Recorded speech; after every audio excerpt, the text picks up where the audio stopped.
नमस्कार दोस्तों, स्वागत है आपका हमारे YouTube चैनल उत्तराखंड ज्ञान यात्रा में।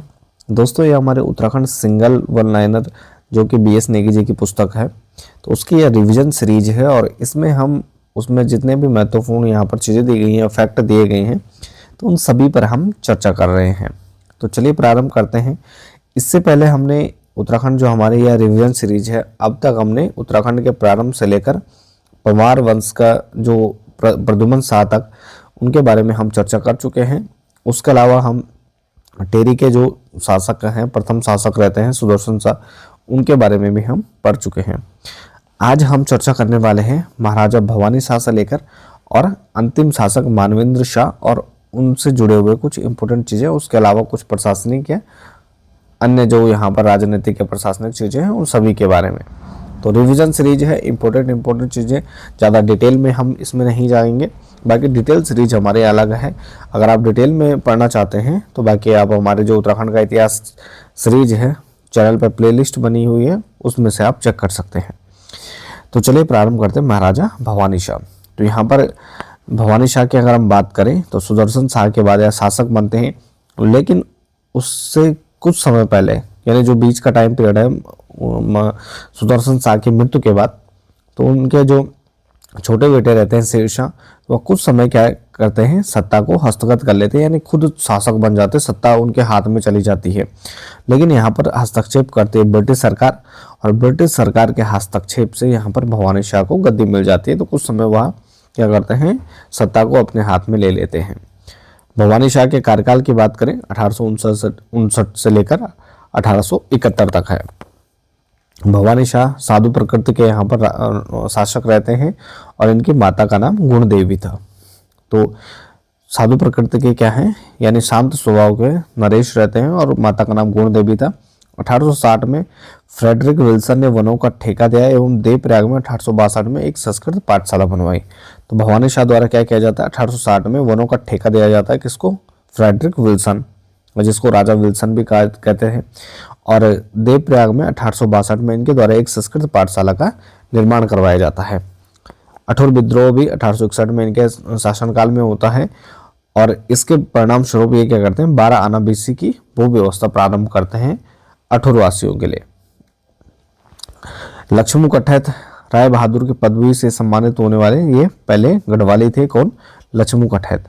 लक्ष्मू कठैत या टेरी के रवाई परगने के प्रशासक था और प्रताप शाह के समय जब पालू बिशाऊ की प्रथा थी तो प्रजा पर एक प्रकार का टैक्स था। तो पालू बिशाऊ यहाँ पर प्रथा थी जो प्रजा पर एक प्रकार से टैक्स था, और इस प्रथा के खिलाफ लक्ष्मू कठैत क्या करता है, विद्रोह करता है। और प्रताप शाह के समय 1882 में लक्ष्मू कठैत के नेतृत्व में ढंढक आंदोलन हुआ था। तो यानी लक्ष्मू कठैत के द्वारा विरोध किया जाता है, जो पाला बिशाऊ प्रथा रहती है, तो उसमें यहाँ पर 1882 में लक्ष्मू कठैत नेतृत्व करते हैं और जो शासक थे उनके खिलाफ विद्रोह करते हैं। इसके बाद हम देखते हैं जो नेक्स्ट शासक बनते हैं वह है राजा प्रताप शाह। तो प्रताप शाह 1871 से 1886 तक ये शासन किया और प्रताप शाह ने 1877 में प्रताप नगर नामक नगर की नींव रखी, जो कि जलकुंड नदी के तट पर है। प्रताप नगर की स्थापना 1877 में की जाती, किसके द्वारा, प्रताप शाह अपने नाम से। इसके बाद हम देखते हैं चाहे कीर्ति शाह हैं या नरेंद्र शाह हैं, तो लगातार उनके द्वारा अपने नाम से यहाँ पर नगरों की स्थापना की जाती है। टेरी का प्रथम शासक है जिन्होंने अपने स्वयं के नाम से नगर बसाने की प्रथा प्रारंभ की। ठीक है जी। टेरी में अंग्रेज शिक्षा का श्रेय इनको जाता है। प्रताप प्रिंटिंग प्रेस रहती है, इनके द्वारा खोली जाती है। सर्वप्रथम पुलिस विभाग की भी स्थापना करते हैं और 1873 में इनके द्वारा भू बंदोबस्त करवाया जाता है, भूमि व्यवस्था करवाई जाती है, जिसे जूला पैमाइश कहते हैं। तो जूला पैमाइश के नाम से जाना जाता है। 22 पट्टियों में ये क्षेत्र को विभाजित करते हैं और एक एक कारदार की व्यवस्था करते हैं। साथ ही कारदार पटवारियों के समान होते थे, जिनकी नियुक्ति क्या की जाती थी, 1 वर्ष के लिए की जाती थी। तो यानी पटवारियों के समान अधिकारियों की नियुक्ति करते हैं। साथ ही टेरी, मसूरी व श्रीनगर राजमार्ग का निर्माण इनके द्वारा करवाया जाता है, टेरी से मसूरी और श्रीनगर तक टेरी से। प्रताप शाह के द्वारा 1883 में एंग्लो वार्नाक्यूलर मिडिल स्कूल की स्थापना की जाती है, जिसे कीर्ति शाह ने प्रताप हाई स्कूल नाम दिया था। तो यहाँ पर इनके द्वारा 1883 में इसकी स्थापना की जाती है स्कूल में। प्रताप शाह के समय चीफ कोर्ट व हजूर कोर्ट की स्थापना होती है। 1876 में प्रताप शाह द्वारा राज्य का पहला खैराती छापाखाना, तो यानी अपनी राजधानी में पहला जो खैराती छापाखाना है वह खोला जाता है किसके द्वारा? प्रताप शाह के द्वारा। यानी हॉस्पिटल। इसके अलावा प्रताप शाह के 3 पुत्र थे, कीर्ति शाह, कुंवर बचित्र शाह और कुंवर सुरेंद्र शाह। तो 3 इनके पुत्र रहते हैं और इनके द्वारा टिहरी, मसूरी, टिहरी, श्रीनगर 2 राजमार्गों का निर्माण करवाया गया। साथ ही हरिद्वार और गंगोत्री आदि अनेक मार्गों की मरम्मत करवाई जाती है। और 1885 में महारानी गुलेरिया की सलाह से राज्य में प्रचलित जो यहाँ पर प्रथाएं थी, खैण जिसे बेगार भी कहते हैं, बिशा एक प्रथा के तहत अन्न के रूप में कर भंडार तक पहुंचाना होता था, बिशा और पाला। इस प्रथा के तहत दरबार में दूध, दही, घी आदि पहुंचाया जाता था। तो ये जो यहाँ पर विभिन्न प्रकार की कुप्रथाएं थी, इनको यहाँ पर प्रताप शाह द्वारा 1885 में महारानी गुलेरिया की सलाह से समाप्त कर दिया जाता है। प्रताप शाह ने राज्य में शांति व्यवस्था बनाने के लिए रवाई, टकनौर, चिल्ला और देवप्रयाग 4 भागों में राज्य को विभक्त किया और एक एक थानादार की यहाँ पर नियुक्ति की। इसके अलावा प्रताप शाह ने प्रजा के सुख दुख के निरीक्षण के लिए राज्य में भ्रमण का नियम भी बनाया था और स्वयं भी यह भ्रमण के लिए जाते थे। महारानी गुलेरिया की बात करें तो यह प्रताप शाह की पत्नी थी। मूल नाम इनका कुंदन देवी था। जन्म हिमाचल प्रदेश के मंडी में होता है। प्रताप शाह की मृत्यु के बाद टिहरी रियासत 1 वर्ष तक यहाँ पर शोक मनाया गया और महारानी गुलेरिया ने काउंसिल ऑफ रीजेंसी की सहायता से राज्य में यहाँ पर ये शासन चलाते हैं। राजा कीर्ति शाह, अल्पवयस्क आयु में कीर्ति शाह को यहाँ पर गद्दी पर बिठाया जाता है। संरक्षिका महारानी गुलेरिया बनती हैं और शासन चलाने के लिए संरक्षण समिति यहाँ काउंसिल ऑफ रीजेंस यहाँ पर गठन किया जाता है। कीर्ति शाह अजमेर के मेयो कॉलेज में इनके द्वारा शिक्षा प्राप्त की जाती है। तो और एक मेधावी छात्र रहते हैं। 87% अंकों के साथ मेयो कॉलेज से 3 स्वर्ण पदक और 11 रजत पदक इनको प्राप्त हुए थे। कीर्ति शाह का शासनकाल क्या है? 1886 से 1913 तक है और 27 मई 1898 में कीर्ति शाह को संपूर्ण अधिकार प्राप्त होते हैं। तो उससे पहले हम देखते हैं कि यह जो महारानी की यहाँ पर जो संरक्षण समिति रहती है तो उसके अधीन ही या इनका जो शासनकाल प्रारंभ होता है। इनको संपूर्ण अधिकार 1898 में मिलते हैं 27 मई को। 31 दिसंबर 1898 में ब्रिटिश सरकार ने कीर्ति शाह को कंपेनियन ऑफ इंडिया की उपाधि दी। काफ़ी महत्वपूर्ण शासक है और इनके शासनकाल में विभिन्न घटनाक्रम हमें देखने को मिलते हैं जहाँ से एग्जाम में प्रश्न बनते हैं।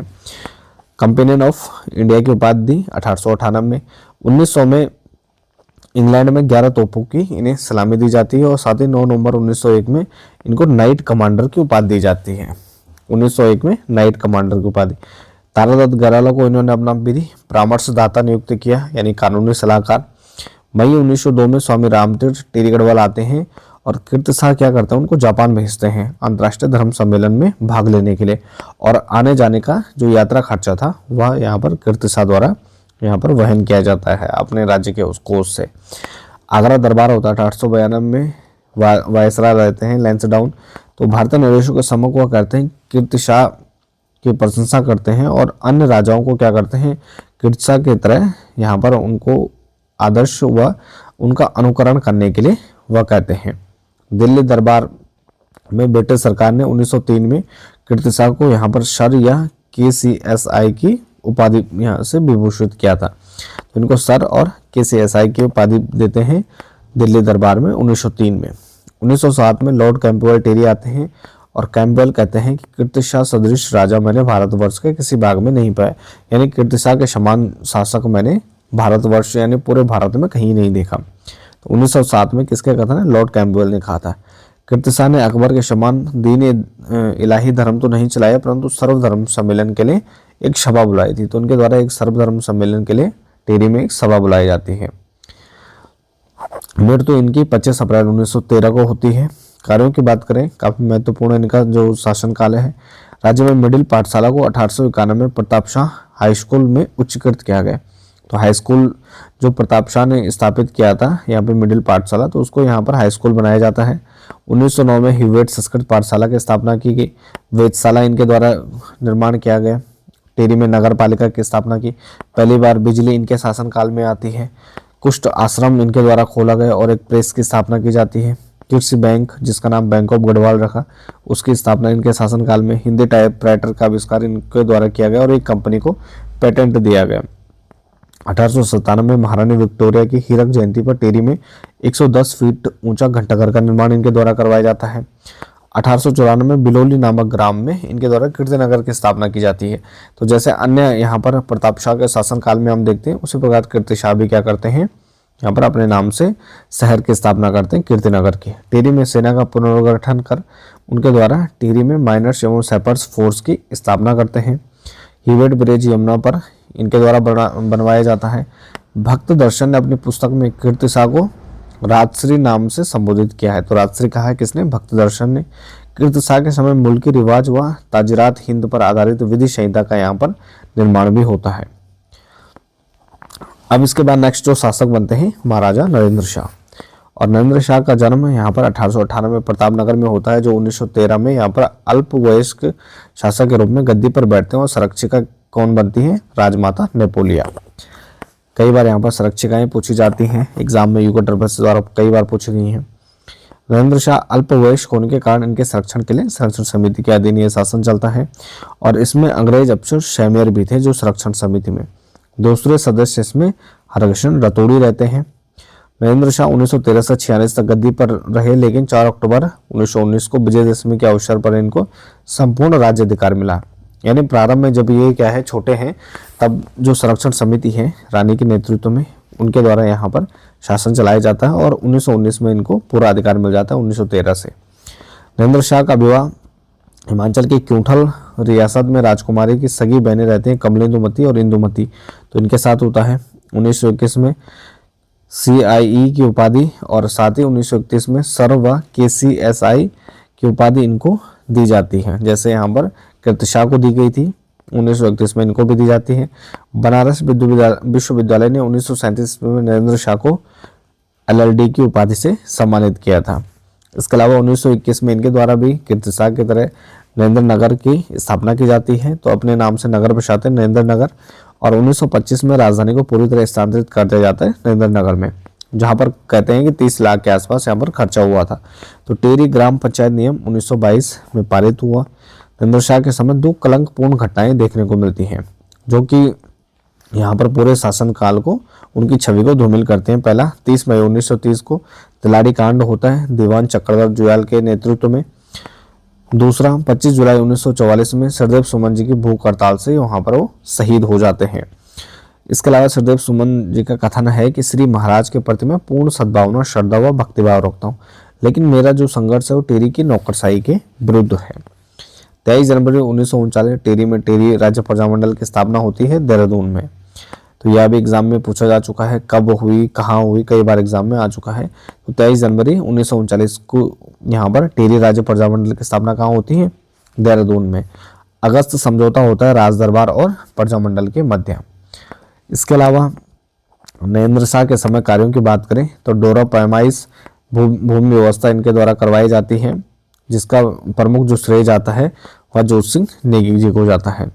नरेंद्र शाह ने राज्य के युवाओं को प्रशिक्षण देने के लिए फॉरेस्ट ट्रेनिंग कॉलेज देहरादून भेजते हैं और कुछ को जर्मनी व फ्रांस भी भेजा। हरकिशन रतौड़ी द्वारा नरेंद्र हिंदू लॉ की जो रचना थी वह राज्य के न्यायालयों में संहिता के रूप में इनके द्वारा प्रयोग की जाती है। नरेंद्र शाह के द्वारा शेरशाह सूरी की बातें अनेक सड़कों का इनके द्वारा निर्माण करवाया जाता है, इसलिए इनको गढ़वाल का शेरशाह सूरी कहते हैं। तो शेरशाह सूरी की तरह ये भी सड़कें बनवाते हैं, इसलिए इनको क्या कहते हैं? गढ़वाल का शेरशाह सूरी कहते हैं। 1920 में नरेंद्र शाह ने बरा व बेगार जैसी कुप्रथाओं के उन्मूलन की घोषणा की और साथ ही 1920 में एक कृषि बैंक की स्थापना की। उन्होंने इससे पहले कीर्ति शाह के द्वारा भी कृषि बैंक की स्थापना की जाती है और उसे बैंक ऑफ गढ़वाल कहा जाता है। तो 1920 में इनके द्वारा कृषि बैंक की स्थापना की जाती है नरेंद्र शाह के द्वारा। 23 में सार्वजनिक पुस्तकालय की स्थापना की जाती है। 23 में राज्य के प्रमुख व्यक्तियों का सहयोग प्राप्त करने के लिए राज्य प्रतिनिधि सभा की स्थापना होती है। तो राज्य प्रतिनिधि सभा की स्थापना में 1923 प्रताप हाई स्कूल को इंटर कॉलेज बना दिया जाता है। तो इससे पहले कीर्ति शाह के द्वारा हाई स्कूल यानी 8वीं से हाई स्कूल और इनके द्वारा हाई स्कूल से इंटर कॉलेज से बनाया जाता है। बनारस हिंदू विश्वविद्यालय को 1933 में कीर्ति शाह की स्मृति में 1 लाख रुपए दान देते हैं, जिससे sir Kirti Shah chair of industrial chemistry की स्थापना इनके द्वारा की जाती है। यहाँ पर 21 में 1921 में टेरी में पहली बार जनगणना होती है, जिसमें जनगणना अधिकारी कौन थे? उमादत्त डंगवाल। तो 1921 में जनगणना टेरी में होती है और प्रथम जो इसमें जो जनगणना होती है तो इसके अधिकारी रहते हैं उमादत्त डंगवाल। 1938 में टेरी हाईकोर्ट की स्थापना होती है। प्रथम न्यायाधीश रहते हैं मुकुंदलाल 1938 से 43 तक। 1934 में रेड क्रॉस सोसाइटी की स्थापना होती है टेरी में। 39 में कुष्ठ विधान पारित होता है 1939 में। 1943 में टेरी में टीका विधान पारित होता है और साथ ही अगस्त 1946 में टेरी में राज्य प्रजामंडल को वैधानिक स्वीकृति प्रदान कर दी जाती है। तो 1946 में यहाँ पर जो प्रजामंडल था उसको यहाँ पर वैधानिक या कानूनी रूप से मान्यता दी जाती है। शहीद गब्बर सिंह नेगी स्मारक चंबा में 1925 में यहाँ पर नरेंद्र शाह के द्वारा बनवाया जाता है। इसके बाद है हमारे अंतिम शासक मानवेंद्र शाह। अक्टूबर 1946 में मानवेंद्र शाह को राज्याधिकार मिला, जो कि टेरी रियासत के अंतिम शासक होते हैं। टेरी में 28 अप्रैल 1947 को शांति रक्षा अधिनियम बनाए गए। तो शांति रक्षा अधिनियम 28 अप्रैल 1947। 15 अगस्त 1947 में प्रजामंडल के अध्यक्ष कौन बनते हैं? परिपूर्णानंद पैनोली बनते हैं। परिपूर्णानंद पैनोली 15 अगस्त 1947 प्रजामंडल के अध्यक्ष।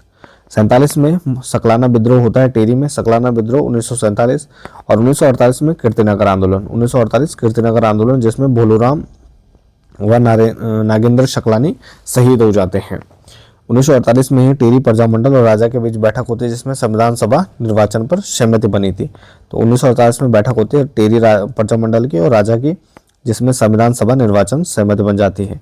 टेरी राज्य में अंतरिम मंत्रिपरिषद 15 फरवरी 1948 को शपथ लेती है। तो अंतरिम मंत्रिपरिषद शपथ लेती 15 फरवरी 1948, जिसमें ज्योति प्रसाद को यहाँ पर मुख्यमंत्री नियुक्त किया जाता है। राज्य संविधान सभा 49 बैठकें करती है, जिसके अध्यक्ष कौन बनते हैं? पुरुषोत्तम दत्त रतौड़ी यहाँ पर अध्यक्ष बनते हैं। 1 अगस्त 1949 को टिहरी का यहाँ पर भारत में विलयकरण हो जाता है, जो कि यहाँ पर संयुक्त प्रांत का 50वां और कुमाऊं मंडल का चौथा जिला बनाया जाता है। तो 1 अगस्त 1949 टिहरी रियासत का भारत में विलय और संयुक्त प्रांत जो वर्तमान उत्तर प्रदेश है तो 50वां जिला बनता है और कुमाऊं मंडल का चौथा जिला बन जाता है। और टेरी रियासत विलयीकरण के में सर्वप्रथम हस्ताक्षर करने वाले व्यक्ति कौन है? परिपूर्णानंद पैनोली। तो टेरी की रियासत का जो विलयीकरण होता है उसमें सर्वप्रथम हस्ताक्षर करते हैं परिपूर्णानंद पैनोली। राजमाता कमलेंदु शाह प्रथम क्या करते हैं? लोकसभा में टेरी से सांसद चुनी जाते हैं। तो यहाँ पर कमलेंदु मती शाह क्या है? प्रथम बार टेरी से सांसद के रूप में चुनी जाती हैं। 1958 में इन्हें समाज सेवा के लिए पद्म भूषण से सम्मानित भी किया गया। मानवेंद्र शाह 1957 से 2004 तक टेरी में 8 बार लगातार यहाँ पर गढ़वाल में सांसद रहते हैं, लेकिन एक बार 1971 में लोकसभा चुनाव मानवेंद्र शाह परिपूर्णानंद पैनोली से हार जाते हैं। मानवेंद्र शाह की मृत्यु 5 जनवरी 2007 को मृत्यु हो जाती है।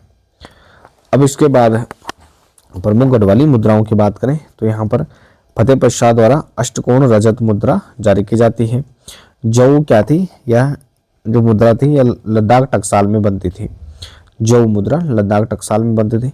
1 तिमासी बराबर 10 टका, 40 टका बराबर 1 गढ़वाली रुपया, 50 टका बराबर 1 फर्रुखाबादी रुपया होता था। टका व तिमासी का प्रचलन ब्रिटिश काल में बंद हो जाता है। 4 तिमासी 1 गढ़वाली या गोरखाली रुपया, 5 तिमासी 1 फर्रुखाबादी ब्रिटिश रुपया, 1 गोरखाली रुपये बराबर 12 आना फर्रुखाबादी। और पंवार राजाओं को श्रीनगर टकसाल में ताम्र टका यानी पैसा, रजत, तिमासी तथा रुपये यहाँ पर ढाले जाते थे या बनाए जाते थे। अब इसके बाद पंवारकालीन अगर हम प्रशासन की व्यवस्था की बात करें तो गढ़ नरेश क्या होता था? राज्य का सर्वोच्च अधिकारी होता था, यानी जो सभी जो प्रमुख शक्तियां हैं सभी राजा के पास होती थी, जबकि उसके पुत्र को युवराज या टीका या कुमार कहते थे। राज्य का सर्वोच्च पदाधिकारी दीवान या वजीर होता था और राज्य की आंतरिक व्यवस्था एवं नीतियों का निर्धारण करता था। तो उसके बाद यहाँ पर दीवान या वजीर होता था जो सर्वोच्च अधिकारी होता राजा के बाद। दीवान या वजीर की बात करें सुदर्शन शाह के समय दोनों पदों पर अलग अलग व्यक्ति यहाँ पर आश्रित होते थे, जहाँ वजीर दुर्गादत्त पैनोली थे और दीवान क्या थे? ज्वालादत्त बहुगुणा थे। तो सुदर्शन शाह के समय कौन थे? वजीर दुर्गादत्त पैनोली और दीवान कौन थे? ज्वालादत्त बहुगुणा। कीर्ति शाह के समय हरकिशन रतौड़ी यहाँ पर वजीर रहते हैं और जबकि तिलाड़ी कांड के जिम्मेदार चक्रधर जुयल क्या है? नरेंद्र शाह के समय दीवान थे। पंवारकालीन जो प्रशासन में देवालय अधीक्षक नामक पदाधिकारी का नाम भी मिलता है, जो कि देवालय प्रबंध के लिए उत्तरदायी प्रद्युम्न शाह तथा सुदर्शन शाह के राजकाल में हरिदत्त शास्त्री देवालय अधीक्षक के पद पर यहाँ पर नियुक्त थे। साथ ही प्रशासनिक सुविधा के लिए यहाँ पर राज्य को विभक्त किया गया था ठाणा, परगना, पटिया और ग्राम में। पहले ठाणा, फिर परगना, फिर पटिया, फिर ग्राम। सुदर्शन शाह के समय 4 ठाणे थे, जिनमें प्रमुख को क्या कहते थे, जो प्रमुख अधिकारी होता थानेदार कहलाता था। परगने की व्यवस्था करने वाले अधिकारी को सुपरवाइजर कहते थे और ब्रिटिश शासन के कानूनगो के पद के समान होता था। वकील व अन्य राज्यों में वैदेशिक संबंधों के लिए राजा के प्रतिनिधि होते थे। परगने के बाद पट्टियां आती हैं, जिसमें शासन पटवारी संभालते थे, जो कि यहाँ पर क्या होते थे, राजस्व अधिकारी होते थे।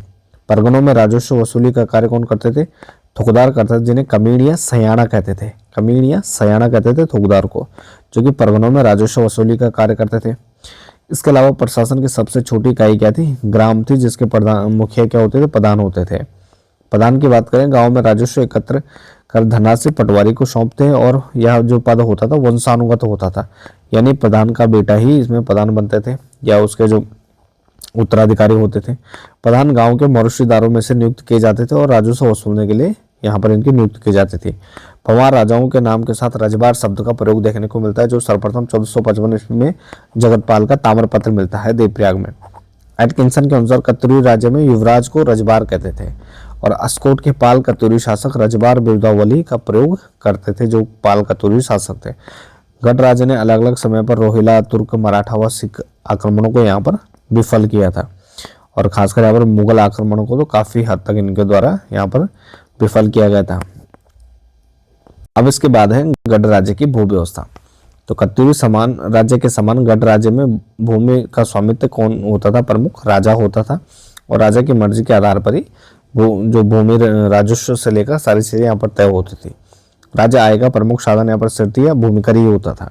3 प्रकार के भू स्वामित्व यहाँ पर दूसरे को दे सकते थे, जिसमें संकल्प या विष्णु प्रति यानी विद्वान ब्राह्मणों को, रौत वीरता प्राप्त सैनिकों को पुरस्कार स्वरूप प्रदान किया जाता था और जागीर राज्य के अधिकारियों को, और यह कहते टैक्स से मुक्त भूमि यहाँ पर प्रदान की जाती थी। राजा की आज्ञा से कृषि भूमि पर कृषि करने वाले किसानों को असामी कहते थे। तो यानी राजा के आगे से जो कृषि कार्य करते थे किसान, तो उनको असामी कहते थे। तो असामी भी 3 प्रकार के देखने को मिलते हैं, जिसमें खायकर, सिरदान और मौरुषीदार। तो 3 प्रकार के असामी हमें देखने को मिलते हैं, जिसमें जो व्यक्ति राजा की आज्ञा से कृषि कार्य स्वतंत्र रूप से स्वयं करते थे और राजा को सीधे राजस्व देता था, तो वह मौरुषीदार कहलाता था। सिरदान क्या होते थे, मौरुषीदार या खायकर को उसकी भूमि हेतु सिरती या नगद के रूप में रकम दिया करते थे। और साथ ही खायकर की बात करें तो खायकर मौरुषीदारों के अधीन यहाँ पर उनकी भूमि से कमाता था और निर्धारित रकम मौरुषीदार को यहाँ पर देता था। इसके अलावा थातवान की भूमि पर बसे जो किसान थातवान के खायकर कहलाते थे, जिसे वो कभी भी हटा नहीं सकते थे, कभी भी हटा सकते थे। और जिस समय तक यहाँ पर खायकर थातवान को राजस्व देता था, उससे थात से नहीं हटाया जा सकता, यानी जब तक वो टैक्स दे रहा है तब तक उसे हटाया नहीं जा सकता। पंवार शासक कृषि उपज का 1/3 कर के रूप में लेते थे, 1/3, जिसे तिहाड़ कहा जाता था। अधिक साधारण उर्वरता वाली भूमि के उत्पादन को अधेल या आधा भाग भूमिकर के रूप में लिया जाता था। तो यानी जो अधिक साधारण है, सामान्य भूमि है, उससे 1/2 यहाँ पर टैक्स लिया जाता था। पौन टोटी क्या था, एक प्रकार से आयात निर्यात कर होता था। नापतोल की पद्धति में धूली पाता का प्रचलन किसने किया, अजयपाल ने किया था।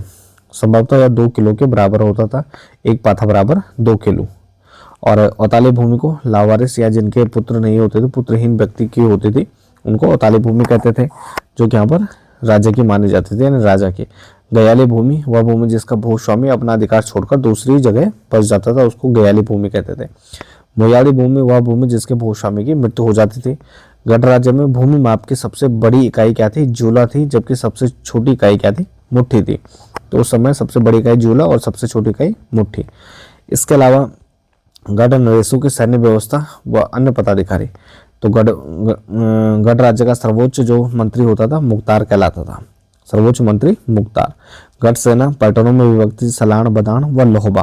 तो विभिन्न पलटनें थी, सलाण, बदान और लोहबा। प्रत्येक परगने के सैनिक शासक को क्या कहते थे, फौजदार कहते थे, जिसका कार्य परगने में शांति व्यवस्था को कायम रखना था। तो सैनिकों प्रत्येक परगने के सैनिक शासक को फौजदार और परगने में शांति व्यवस्था कायम करना इसका मुख्य काम होता था।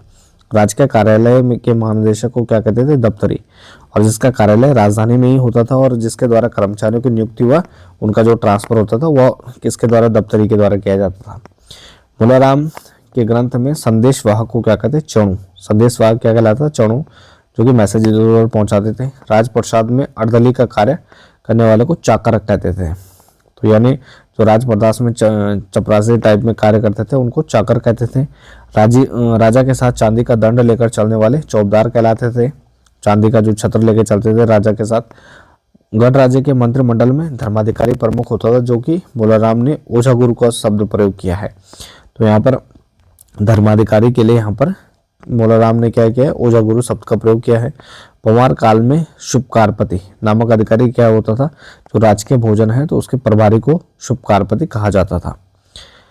इसके बाद है पंवार कालीन साहित्य की अगर हम बात करें तो पंवार कालीन साहित्य की जो प्राय भाषा है वह संस्कृत और गढ़वाली है। अभिलेखों में अनंतपाल द्वितीय का धारशिला अभिलेख, प्रदीप शाह का डांग अभिलेख और सुदर्शन शाह का बाड़ा हाट अभिलेख यहाँ पर संस्कृत भाषा का है, प्रसिद्ध है।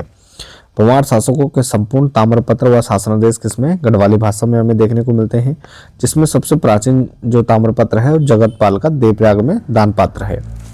संस्कृत साहित्य की सबसे प्राचीन जो रचना है मानसा के काल में मिलती है। इसके आश्रित कवि भरत ने मानोदय काव्य की रचना की और दूसरी संस्कृत साहित्य रामायण प्रदीप की रचना पंडित मेधाकर शर्मा द्वारा की जाती है। सुदर्शन शाह के समय वाष्पानंद ने प्रश्न सिंधु की रचना की थी। साथ ही फतेहपति शाह का जो कार्यकाल है तो हिंदी के विकास के लिए प्रसिद्ध रहता है। इनके समय इनके आश्रित रतन कवि द्वारा फतेह प्रकाश की रचना की जाती है। रतन कवि फतेह प्रकाश और मतराम के द्वारा वृत्त कौमुदी की यहाँ पर रचना की जाती है। गढ़ राज्य के विकास कार्य की नींव, तो यहाँ पर भूमि कर या जो लगान था 7/8 राशि नगद के रूप में, जिसे मामला या रकम के नाम से जाना जाता था। साथ ही 1/8 भाग क्या है? अन्न के रूप में बिशाई या बरा के नाम से दिया जाता था। और जागीर गांवों से जागीरदार और मुआफी गांवों से मुआफीदार के रूप में बरा व मामला लिया करते थे। तो यहाँ पर मुआफीदार और जागीरदार के द्वारा यहाँ पर बरा और मामला टैक्स वसूले जाते थे। राज्य कर्मचारियों जैसे पटवारी, पतरोल आदि को भी बरा देने की प्रथा थी। यहाँ पर उनके द्वारा मतलब अन्न के रूप में उनको टैक्स दिया जाता था। विवाद की स्थिति में वादे से शुल्क लेने की प्रथा की शुरुआत किसने की? सुदर्शन शाह ने। तो वादे से यहाँ पर शुल्क लेने की प्रथा की शुरुआत किसने की? सुदर्शन शाह। कोर्ट फीस के रूप में टिकट लगाने की प्रथा शुरू की प्रताप शाह ने। और आयात निर्यात वसूली के लिए जगह जगह चौकियां बनाई, जिसमें वसूली का काम कौन करते थे? मुंशी करते थे। और साथ ही कस्टम सुप्रिटेंडेंट जो मुंशियों की देखभाल करता था। टेरी नरेशों के समय न्यायालय भी आय के प्रमुख स्रोत थे। सुदर्शन शाह ने सरसरी, कलेक्टरी, छोटी दीवानी, बड़ी दीवानी नामक यहाँ पर न्यायालयों की स्थापना की थी। किसने? सुदर्शन शाह द्वारा। नरेंद्र शाह ने फौजदारी विवादों के लिए सेशन कोर्ट की स्थापना की, जिसका प्रमुख कौन होता था? सेशन जज होता था। गढ़ नरेश पशु चराने वालों से घी कर और चराई कर के रूप में और साथ ही वन कर वसूल करते थे, जिसके लिए ठेकेदारों को ठेका दिया जाता था। तो यहाँ पर पशु चराने वालों से या पशुपालन वालों से भी घी कर, चराई कर, वन कर विभिन्न प्रकार के कर वसूले जाते थे। इसके बाद यहाँ पर पंवार राजवंश से संबंधित जो प्रमुख यहाँ पर साहित्य विवरण है या जो प्रमुख ग्रंथ हैं उनके रचनाकार हैं। फतेह प्रकाश किसकी? रतन कवि की। रामायण प्रदीप है मेधाकर शर्मा की। वृत्त कौमुदी मतराम की है। और गढ़ राजवंश ये है मोलाराम की। प्रेमी पथिक है तोताकृष्ण गरोला की। फतेशाह कर्ण ग्रंथ ये है जटाधर या जटाशंकर। शबाभूषण है हरदत्त शर्मा की। कीर्ति विलास है सदानंद डबराल की। सर्वग्रह शास्त्र सुदर्शन शाह की है, ये इंपॉर्टेंट है, इसको ध्यान रखना। सर्व संग्रह शास्त्र सुदर्शन शाह। गोरखवाणी ये भी सुदर्शन शाह की है, ये भी कई बार एग्जाम में पूछे जा चुके हैं। जहांगीर विनोद भरत कवि ज्योतिक राय की। मानोदय काव्य भरत कवि। पंवार वंश का प्रथम ऐतिहासिक काव्य है। गढ़वाल जाति बालकृष्ण शांति भट्ट की है। वृत्त विचार कवि सुखदेव मिश्रा की है। फतेह प्रकाश ग्रंथ भूषण कवि का है। गढ़वाल राज्ञा वंशावली ये भी एग्जाम में पूछा जाएगा। देवराज फूलकंडी महंत योगेंद्रपुरी। भारतीय लोक साहित्य श्याम परमार की है। The glory that was Gujjar Kanhaiya Lal Maneklal Munshi की है, ये भी एग्जाम में पूछा जा चुका। गोरखनाथ एंड द कनफटा योगीज ये है जॉर्ज डब्ल्यू वरिंग्स। जय विजय नाटक भवानी दत्त का है। विरह छंदमाला सिरपुर लीला तो ये लीलानंद कोटनाला का है। गढ़वीर महाकाव्य तो ये रूप मोहन सकलानी। मोछंग काव्य किसका है? चक्रधर बहुगुणा का है। गढ़वाल का इतिहास 1928 में हरकृष्ण रतूड़ी ने। नरेंद्र हिंदुलो हरकृष्ण रतूड़ी। वास्तु शिरोमणि ग्रंथ तो ये है कवि शंकर का। गुलदस्त तवारिख इको तो ये मियाँ प्रेम सिंह की है। गढ़वाल भूगोल हरिदत्त शास्त्री की है। Indo China Tibet triangle Shri Ram Gopal की है। चीन पर लाल छाप तो ये शांता प्रसाद की है। और मासिल उल उमरा क्या है, शमशम उद्दौला। नासिल उल उमरा रानी कर्णावती का शौर्य का वर्णन इसमें देखने को मिलता है। गोरखवाणी में गढ़वाली भाषा की प्रथम रचना है। गढ़वीर महाकाव्य सेनापति रिखोला लोधी पर आधारित काव्य है। प्रेमी पथिक क्या है, या नरेंद्र शाह पर आधारित है। प्रेमी पथिक पवार कालीन रचित पवाड़े जीतू बगड़वाल, भानु पोपेला, सूरज नाग, मालू राजुला, जगदेव पवार, रानू रौत आदि प्रमुख क्या है, ये पवार कालीन यहाँ पर पवाड़े हैं जो कि प्रसिद्ध है। तो ये था हमारा पंवार वंश, और इसके साथ ही हमारे पंवार वंश भी यहीं पर समाप्त होता है। इसके साथ इस वीडियो को भी यहीं पर समाप्त करते हैं। बाकी आप बने रहें चैनल के साथ। मिलते हैं नेक्स्ट टॉपिक नेक्स्ट वीडियो के साथ। तब तक के लिए धन्यवाद।